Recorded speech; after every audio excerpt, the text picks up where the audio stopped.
Welcome to my YouTube channel easy chemistry coaching classes. 12th class के student, आज हम देखेंगे सॉल्यूशन का नेक्स्ट पार्ट चैप्टर। आपका यूनिट नंबर सेकेंड है, चैप्टर बोलेंगे सेकेंड है ना। हम सॉल्यूशन, इसके आगे हम बहुत कुछ देख चुके हैं नेक्स्ट वीडियो में। अगर आपको आगे की कुछ वीडियो आपने स्किप कर दी है तो उन्हें एक बार आप देख लीजिएगा। अब हम आगे देखते हैं Henry law, Henry's law, Henry का नियम।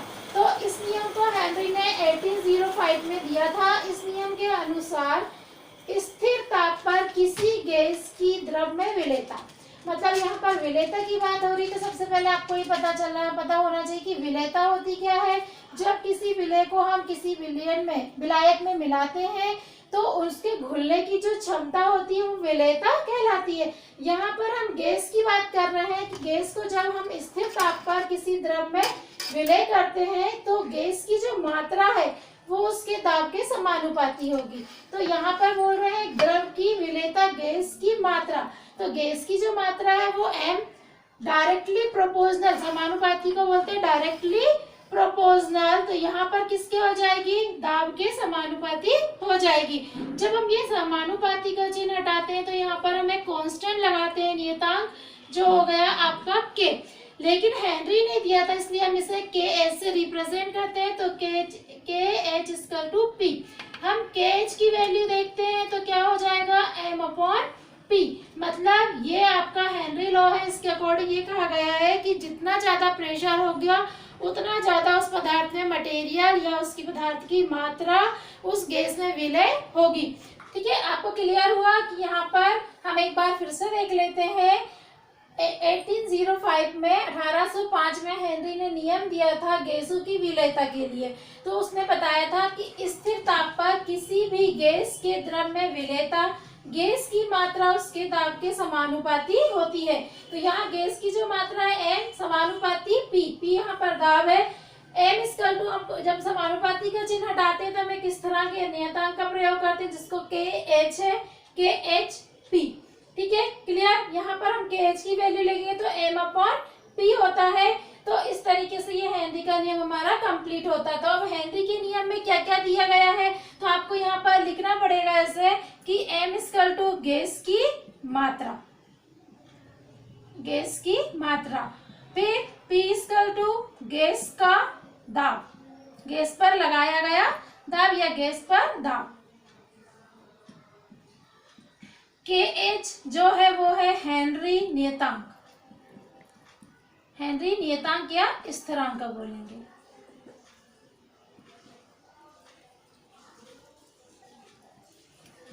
हेनरी नियतांक है ना।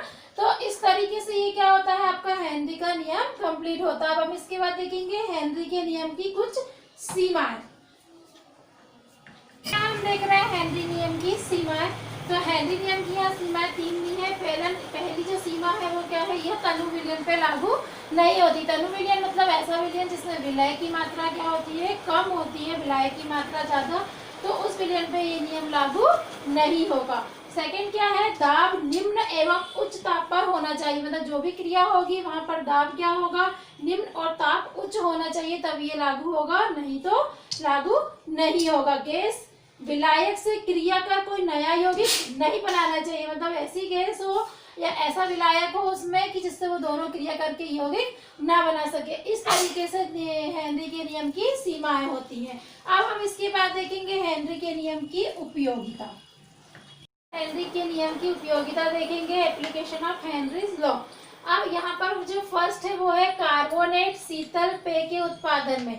तो इससे आपको ये समझना, कार्बोनेट शीतल पेय उत्पादन में मतलब जो हम soda water, Coca Cola, Pepsi वगैरह लेते हैं तो आपने देखा होगा जैसे ही हम उसका बोतल का ढक्कन ओपन करते हैं तो उसमें से कार्बन डाइऑक्साइड गैस से कुछ बबल्स निकलते हुए दिखाई देते हैं। तो जब तक प्रेशर हाई रहता है तो गैस क्या होती है, द्रव में विलय होती है, और वो जैसे ही प्रेशर अलग होता है तो गैस के बुलबुले बाहर निकल जाते हैं। तो कार्बोनेट शीतल पेय बनाने के लिए, जैसे सोडा वाटर में कार्बन डाइऑक्साइड गैस को विलय करने के लिए हम किस नियम का उपयोग करते हैं, हेनरी के नियम का यूज होता है, उपयोग होता है। गहरे समुद्र में श्वास लेने के लिए, तो गहरे समुद्र में जो गोताखोर जाते हैं उनको श्वास लेने में परेशानी ना हो, उन्हें एक बेट्स नामक रोग हो जाता है। अगर यहाँ पर उनको अगर ऑक्सीजन के सिलेंडर वो ना ले जाए अपने साथ, तो क्या कंडीशन होती है, बेट्स नामक रोग। ये जो रोग है वो कैसा होता है, क्योंकि हमारी जो ब्लड है उसमें नाइट्रोजन जैसे जैसे अधिक प्रेशराइज होगी, तो एटमॉस्फेयर वाली जो गैस होती है उसमें नाइट्रोजन का परसेंटेज सबको पता है कि N2 का जो परसेंटेज है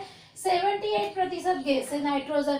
जैसे जैसे हमारी बॉडी में प्रेशर बढ़ते जाएगा तो ये नाइट्रोजन गैस हमारे ब्लड की जो सेल्स होती है WBC उनमें आसानी से क्या होता है, घुलते जाती है। और जैसे अगर गोताखोर बाहर आता है तो प्रेशर क्या होता है, कम हो जाता है, तो ब्लड सेल में से नाइट्रोजन गैस बाहर निकलने लगती है, जिससे उस गोताखोर को बहुत ज़्यादा पीड़ा होती है। इस समय उनकी मृत्यु भी हो सकती है, मतलब वो इतनी पीड़ादायक होती है।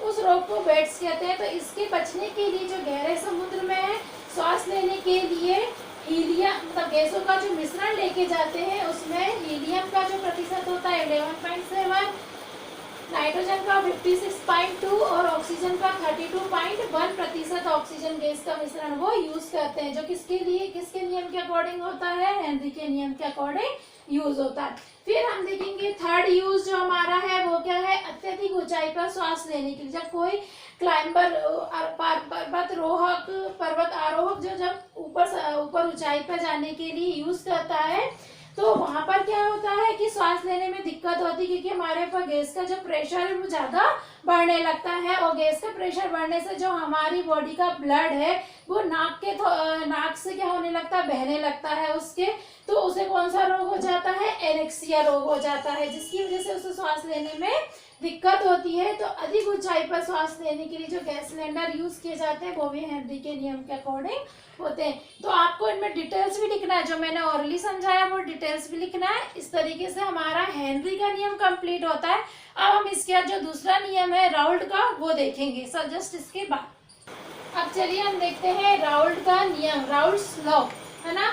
ये जो टॉपिक है इम्पोर्टेंट है, क्वेश्चन अधिकतर ये पूछे जाते हैं हेनरी और राउल्ट्स के नियम के। तो हम देख रहे हैं यहाँ पर किसी दिए हुए ताप पर, इस नियम के अनुसार मतलब राउल्ट के नियम के अनुसार, राउल्ट ने जो नियम दिया था उसके अनुसार वो क्या कह रहा है, किसी दिए हुए ताप पर किसी अवाष्पशील विलय युक्त विलयन का वाष्प दाब उसमें उपस्थित विलायक के मोल प्रभाज के समानुपाती होता है। मतलब हमें एक निश्चित ताप दिया हुआ है, उसमें अवाष्पशील विलय मतलब ऐसा विलय जो अवाष्पशील नहीं होता है, उस विलयन का वाष्प दाब उसमें उपस्थित जो विलायक होंगे उनके मोल प्रभाज के समानुपाती होंगे। तो यहाँ पर जो विलयन का वाष्प दाब है हम उसे P ऐसे रिप्रेजेंट करते हैं, समानुपाती होगा विलायक का मोल प्रभाज, जिसे हम X1 या A भी ले सकते हैं, उससे रिप्रेजेंट करते हैं। तो यहाँ पर जब हम समानुपाती का चिन्ह हटाएंगे तो वहां पर क्या लगाएंगे, हम एक कांस्टेंट लगाएंगे जो है P0 और X1 जैसा था वैसे ही आ जाएगा। तो ये आपका है राउल्ट का नियम, ये यहीं तक आप इसको प्रूव करके लिख सकते हैं। यहाँ पर PS जो है वो क्या हो गया, विलयन का वाष्प दाब, X1 हो गया विलयन में उपस्थित विलायक का मोल प्रभाज, और जो P0 आया है वो शुद्ध विलयन का वाष्प दाब है, जो यहाँ पर नियतांक का काम कर रहा है ना। इस तरीके से ये क्या होता है, राउल्ट का नियम कंप्लीट होता है। अब हम इसके बाद राउल्ट के नियम के अकॉर्डिंग जो क्वेश्चंस बनते हैं उनको देखेंगे। चलो हमारा जो टॉपिक है नेक्स्ट है वो वेपर प्रेशर, वाष्प दाब। तो वाष्प दाब क्या होता है, किसी निश्चित ताप पर किसी द्रव के पृष्ठ के ऊपर द्रव के साथ साम्य अवस्था पर उपस्थित वाष्प द्वारा लगाया गया जो दाब होगा वो वाष्प दाब वेपर प्रेशर कहलाता है। तो यहाँ हम ये समझ लेते हैं, जैसे मान लो कोई कंटेनर में यहाँ पर द्रव है, हम उसको जब हीट करते हैं तो वो किस में कन्वर्ट हो जाता है, वेपर में कन्वर्ट होने लगता है।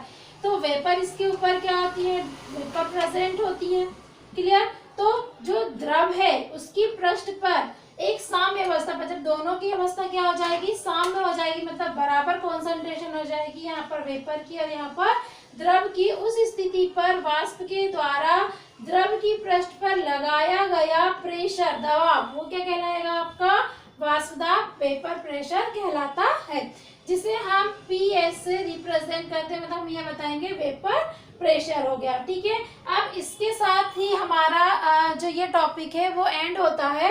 हम नेक्स्ट वीडियो में इनके और भी जो इम्पोर्टेंट चैप्टर के कुछ क्वेश्चंस बचे हैं, कुछ टॉपिक्स बचे हैं, उसको देखेंगे। तो thanks for watching my channel.